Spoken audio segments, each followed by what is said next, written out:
بھائیوں، پیارے نبی صلی اللہ علیہ وسلم نے جو دین ہم اور آپ کو دیا، اللہ کے حکم سے جو دین اللہ کے نبی صلی اللہ علیہ وسلم نے ہم اور آپ تک پہنچایا ہے، اس دین کے اندر اللہ تعالیٰ نے اس استغفار کا جہاں حکم دیا ہے، اس استغفار کے فوائد اور نقصانات اس کے چھوڑنے کے دونوں اللہ نے خوب بتائے۔ دنیا کا فائدہ اور دنیا کے اندر مادی فائدہ، دنیا کا دنیاوی فائدہ ہے، اور دنیا کے اندر روحانی فائدہ، میری اور آپ کی اندرون کا فائدہ ہے۔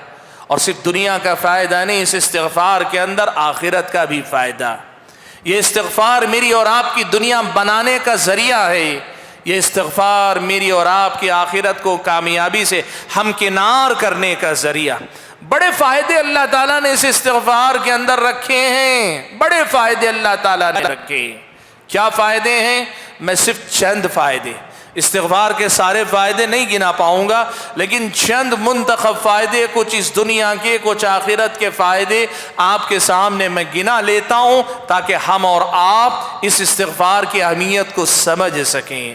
بھائیو، استغفار کا سب سے پہلا فائدہ یہ ہوگا کہ یہ مجھ کو اور آپ کو میرے اور آپ کے گناہ کے بوجھ سے بوجھل ہونے نہیں دے گا۔ مجھ کو اور آپ کو میرے اور آپ کے گناہ سے بوجھل ہونے نہیں دے گا۔ یہ جو میرا اور آپ کا استغفار ہے نا، یہ استغفار مجھ کو اور آپ کو ہلکا پھلکا کر دے گا۔ آپ کو معلوم ہے، ایک بوجھ ہے، ہم سب اٹھاتے ہیں لیکن محسوس کرنے والے بہت کم ہیں۔ ایک ایسا بوجھ ہے جو ہم سب اٹھاتے ہیں، لیکن اس بوجھ کو پہچاننے والے بڑے کم لوگ ہیں، وہ ہے میرے اور آپ کے گناہوں کا بوجھ۔ اور یہ بوجھ کہاں سے محسوس ہوتا ہے معلوم ہے؟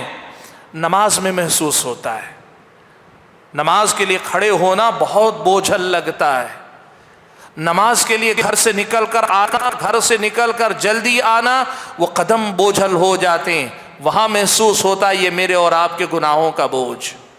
رات میں اٹھ کر تہجد پڑھنا چاہتے ہیں، اس کے لیے اٹھنا بہت مشکل ہوتا ہے، نیند پوری ہو گئی لیکن پھر بھی اٹھنا بہت مشکل ہوتا ہے، یہ میرے اور آپ کے گناہوں کا بوجھ ہے جو مجھے اور آپ کو محسوس ہوتا ہے۔ اللہ تعالیٰ کا ہم ذکر کرنا چاہتے ہیں، ذکر بڑا بوجھل لگتا ہے، حالانکہ اللہ نے زبان دی، طاقت دی، سب کچھ دی، لیکن اللہ کا ذکر کرنا بوجھ لگتا ہے۔ قرآن کی تلاوت ہم کرنا چاہتے ہیں، قرآن کی تلاوت بوجھ لگتی ہے، تھوڑی دیر پڑھتے ہیں طبیعت کے اندر عجیب قسم کا بوجھ لگتا ہے، آدمی چھوڑ کے اٹھ جاتا ہے۔ بھائیو، اس استغفار کا پہلا فائدہ یہ ہے کہ یہ مجھ کو اور آپ کو ہلکا پھلکا کر دیتا ہے۔ اس قدر ہم ہلکے ہو جاتے ہیں، ہلکے پھلکے بے وزن، گناہوں کے وزن سے اس قدر زیادہ ہلکے ہو جاتے ہیں کہ پھر ہر عبادت میں چستی، ہر نیکی کی طرف سبقت، ہر نیکی ہمیں آسان، ہر نیکی ہمیں بالکل ہلکی پھلکی لگتی ہے۔ نماز سے فارغ ہوتے ہیں تو مزید نماز پڑھنے کا شوق، ذکر سے فارغ ہوتے ہیں تو مزید ذکر کرنے کا شوق، قرآن کی تلاوت کرتے مزید پڑھنے کا شوق، یہ ہم اور آپ کو اس استغفار کے ذریعے نصیب ہوگا۔ اس استغفار کی برکت سے اللہ تبارک و تعالیٰ میری اور آپ کی زندگی میں یہ گناہوں کا بوجھ ہلکا کر دے گا، یہ سب سے پہلا فائدہ۔ اور آپ بتاؤ، کیا ہماری اور آپ کی زندگی میں کہیں نہ کہیں، کسی کو زیادہ کسی کو کم، لیکن یہ بوجھ تو ہم سب محسوس کرتے ہیں؟ اگر واقعی محسوس کر سکیں، واقعی ہم محسوس کر سکتے ہیں۔ فرائض پڑھنے والے بھائی گھر سے نکل کے آتے ہیں، مسجد تک آتے ہیں، فرض پڑھتے ہیں، سنت پڑھنا بوجھل لگتا ہے، سبحان اللہ، 2 رکعت میں کوئی زیادہ محنت نہیں لگتی، لیکن یہ 2 رکعت اتنی بوجھل کیوں ہو جاتی ہیں؟ یہ میرے اور آپ کے گناہوں کا اثر ہے۔